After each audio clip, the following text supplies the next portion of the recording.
رب العالمين. اللهم صل وسلم على سيدنا محمد وعلى آل سيدنا Muhammad. Allahumma salli wa sallim alaihi. Sekalian yang dimuliakan Allah Ta'ala, yang alhamdulillah di malam yang ke-28 genap terakhir daripada bulan Ramadan, mudah-mudahan keberkahannya sampai kepada kita. Amin, amin.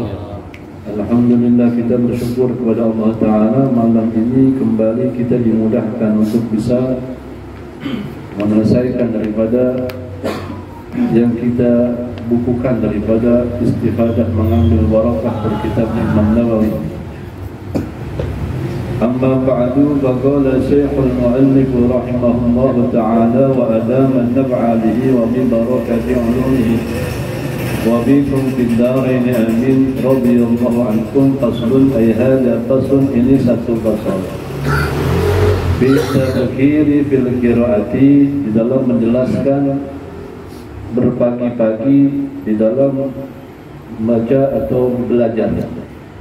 Wa fi nafil hasadi, dan menjelaskan di dalam menafikan atau meniadakan atau menghilangkan kedengkian, hasud. Gimana caranya sih ngilangin hasud?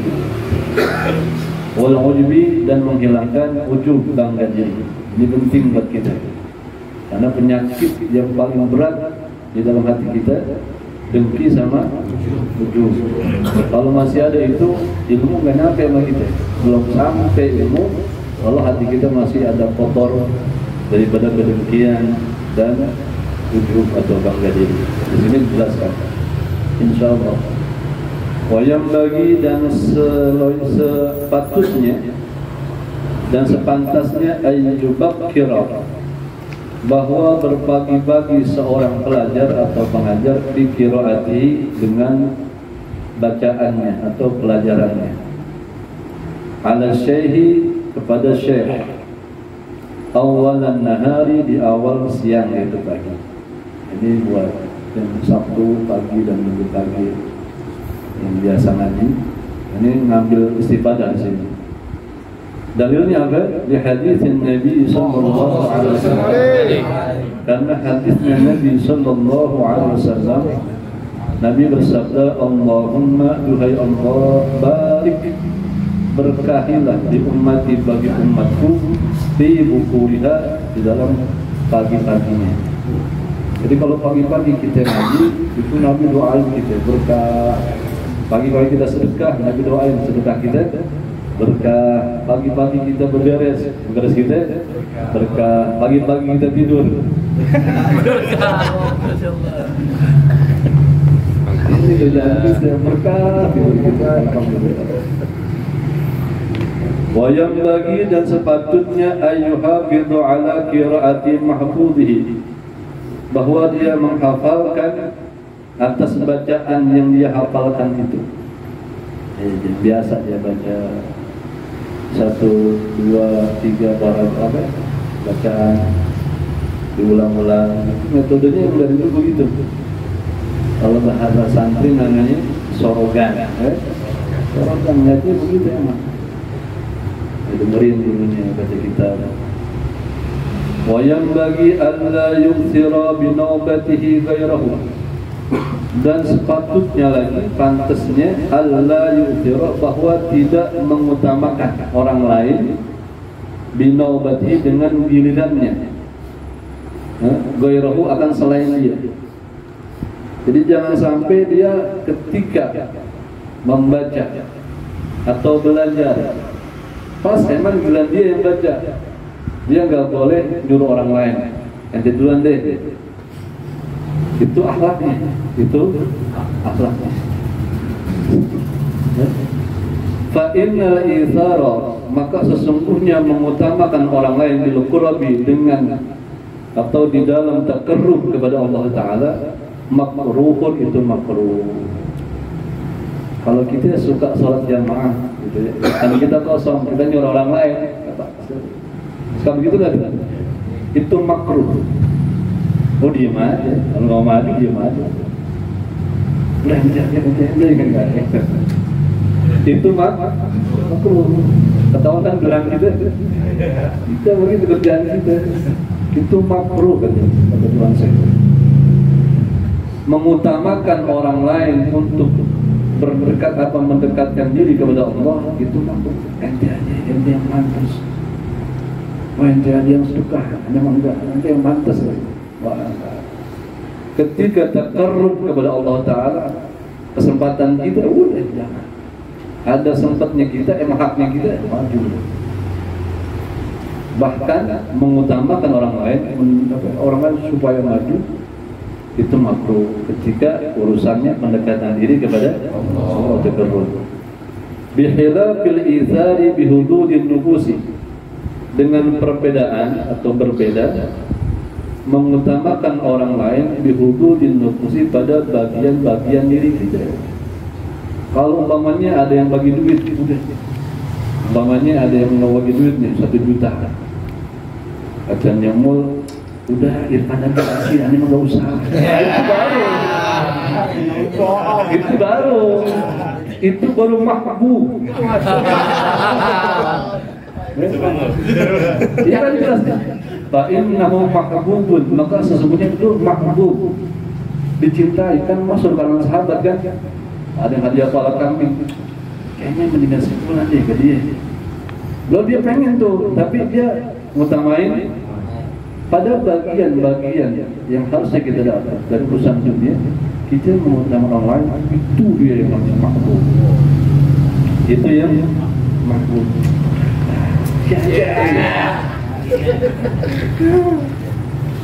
Petis kayak kita gitu ya. Petis lah kita gitu ya Allah. Dan ada yang muter tuh belakang kambing kan, sampainya ke dia juga. Kalau rezeki enggak, mana-mana. Cuma gitu sampai enggak. Walhasil, tapi ketika takarrub kepada Allah Ta'ala, emang bagian itu jalan, bismillah. Bahkan ketika kita bilang udah ente aja terlalu pantas juga, itu malah tapi ketika bagian diri kita yang dapat urusan kebaikan, tidak utamakan orang lain, baru jangan apa bahasa Sundanya, ready jempol gimana? First lady apa? First ladies. Ready first. Ready first, ya. Kalau perempuan cakep aja. Iya. Padahal dia diri. Naik angkot dulu gitu kan. Dia diri, ya Allah, keanginan. Gara-gara ngutamain.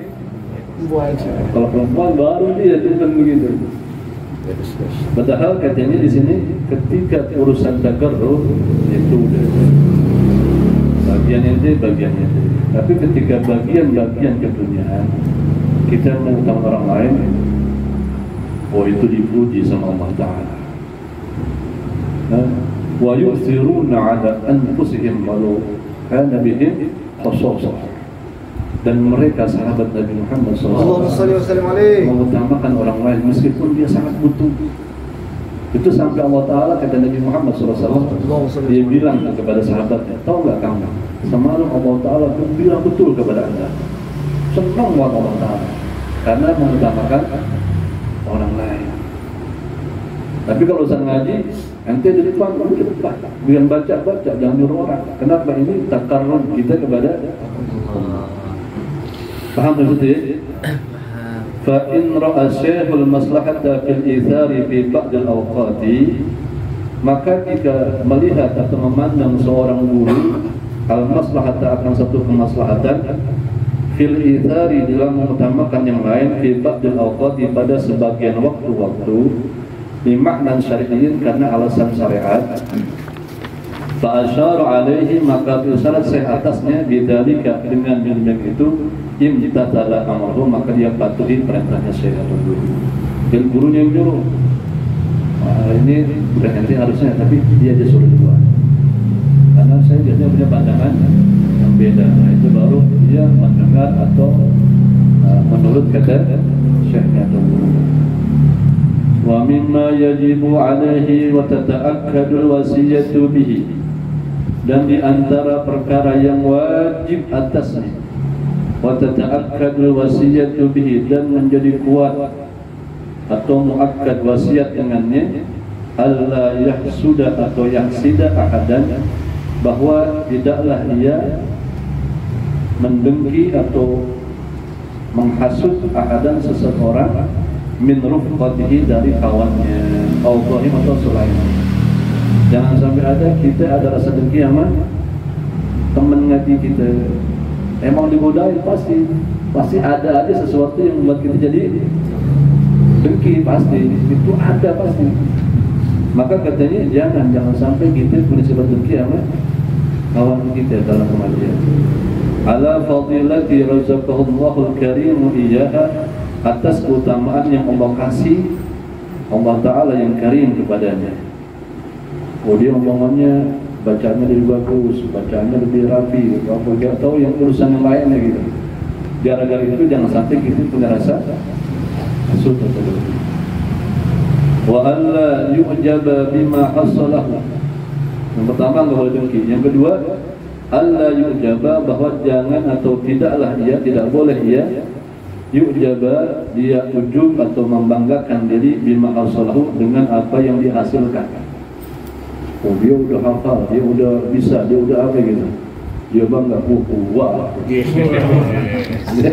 Wah, itu enggak boleh.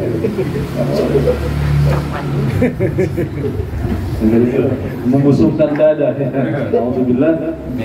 Waqad qadamna illaha hadza bi adab syekh, dan telah kami dahulukan penjelasan ini dalam adab syekh yang kemarin. Ya. Enggak boleh kita punya rasa bangga. Wa tariquhu fi nafil ujbi, dan caranya atau jalannya di dalam menghilangkan ujub atau bangga diri. Nah, ini bahaya sebab thalathun muhlikat, 3 perkara menghancurkan. Ya, yang menghancurkan kamu, dunia kamu, akhirat kamu akan binasa dari 3. Satunya ujub. Apa? Orang kalau punya rasa bangga diri, bangga sama dirinya, itu yang akan menyengsarakan dia beneran. Dan kita temukan dalam kehidupan rata-rata orang yang hancur dirinya gara-gara punya sifat ujub. Iblis kurang alim bagaimana, kurang ibadah tekun bagaimana, hancur gara-gara ujub. Nah, kita jangan sampai, sebab ini penyakit dan pasti kita kena. Kita punya barang bagus, kayak nggak tahu orang tuh, punya mobil baru, kaca lima gede. Nah, alhamdulillah. Bagaimana caranya menghilangkan ujub itu? Maka kata Tuan Syekh, ada metodenya. Ayyudzakkira nafsahu, bahwa dia terus memperingati dirinya.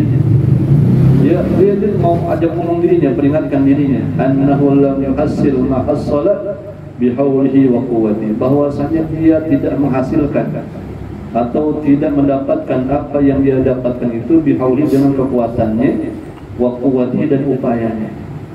Tahu nggak ente? Yang ente dapetin itu bukan karena upaya ente, bukan karena kekuatan ente, bukan. Kan yang lain ngaji juga, yang lain kerja juga, tapi dapatnya beda-beda. Itu bukti bahwa yang ngasih itu tetap Allah, kismah, bagian dari Allah. Maka ketika kita dapatkan, semuanya kita belajar, kita bagus, atau kita punya sesuatu yang bagus, maka kita harus ingatkan diri kita. Tahu nggak ente? Dia mau lebih keras kerjanya dari ente, ngaji dari ente, ada, tapi dia belum dapat. Tetapi ente dapat kemudahan dari Allah Ta'ala, mendapatkan apa yang diinginkan. Ini buat ente bersyukur atau tidak? Buat kita bersyukur, harus sering-sering ngajak ngomong, ingatkan diri kita. Nah, ini mah baru punya setonggi aja udah. Kayak orang main silat, baru ban putih mana ini, apa di karate ini, apa aja ditendang ya. Nah, begitu. Baru. Ujub itu obatnya ajak ngomong diri sendiri. Yang kamu dapatkan itu bukan upaya kamu, bukan. Wa innama huwa fadlun min Allah Ta'ala, dan hanya saja itu keutamaan dari Allah Ta'ala. Hadza min fadli Tools di mobil gede banget, di rumah gede banget. Tapi jangan ujung, jangan bagian diri. Sebab itu keutamaan datang dari Allah untuk menguji kita syukur atau tidak. Fala yanbaghi an yujaba bi syai'in lam yahtariq, maka tidak pantas bahwa dia membanggakan sesuatu yang bukan kerjaan dia. Bukan kita yang bisa, Allah yang menitipkan kepada kita. Wa innama bal awda'ahu Allah Ta'ala bi, bahkan menitipkan kepadanya oleh Allah Ta'ala padanya. Memang titipan Allah, semuanya titipan Allah. Allah yang titipkan kepada kita. Apapun bentuknya, entah ilmu, entah materi, semuanya titipan Allah. Udah masuk tuh kaidahan saja yang diajarkan. Nggak pantas orang dititipin Allah. Nggak pantas itu. Wa tariquhu bin nabil hasadi, dan jalan atau caranya di dalam menghilangkan kedengkian. Ini merada susah. Gembel dia hasut. Bersama gembel hasut, tak lagi. Ayya'lama anna hikmatullah Ta'ala, bahwa dia mengetahui sesungguhnya hikmah dari Allah yang Maha Tinggi. Iqtada, telah menetapkan hikmahnya Allah. Ja'ala hadhil fadilata, menjadikan ini keutamaan bihaja pada ini. Jadi Allah Ta'ala mengatur semua dengan hikmahnya. Si fulan begini, sini setia. Itu hikmah. Nggak ada yang tahu. Nggak ada yang si fulan dapat sekian, si fulan dapat sekian. Semua itu aturan Allah. Dia harus tahu itu. Bayang bagi Allah ya'taridu 'alaiha, maka sebagiannya atau sepantasnya bahwa dia tidak mencari dengan detil atasnya, nyari ngorek-ngorek gitu. Kenapa sih dia bisa begitu? Kenapa sih dia bisa begitu? Sampai diterengin orang itu. Enggak, emang Allah yang kasih. Allah yang ini ilmu tauhid. Ini ilmu yang semua sampai ke kita karena Allah izinkan kepada kita. Yang enggak sampai ke kita, emang Allah Ta'ala tidak izinkan sampai kepada kita. Tinggal kita bagaimana, gitu kan? Sesungguhnya yang Allah inginkan kepada kita pengabdian di dalam syukur kita, pengabdian di dalam kesabaran kita. Semuanya pengabdian kita kepada puncaknya Allah redha kepada kita. Allah Ta'ala jadikan hidup kita menjadi mudah. Mudah-mudahan Allah Ta'ala kasih kita hidayah taufik. Jadi cara kita menghilangkan kedengkian, kita harus tahu semuanya ini hikmah, aturan dari Allah. Enggak, aneh nggak terima, panas aneh nggak terima. Masa dia dalam muka agak? Pasti begitu kan? Pasti. Allah ya'tiru 'alaiha, yang penting dia jangan menjelaskan itu tuh. Jadi kalau yang punya sifat dengki, jangan ngomong-ngomong, diam aja. Itu cara ngobatinnya. Jangan ada ucapan sepatah pun yang menunjukkan kita tidak suka sama itu. Itu udah awal dari susah ngobatinnya udah. Kalau nggak punya kedengkian, nggak mungkin seperti yang kita bahas yang lalu. Kelas kita merasa nggak dengki, nggak bisa. Pasti kita ketika ada seseorang yang lebih dari kita, pasti kita merasa tersaingi. Pasti merasa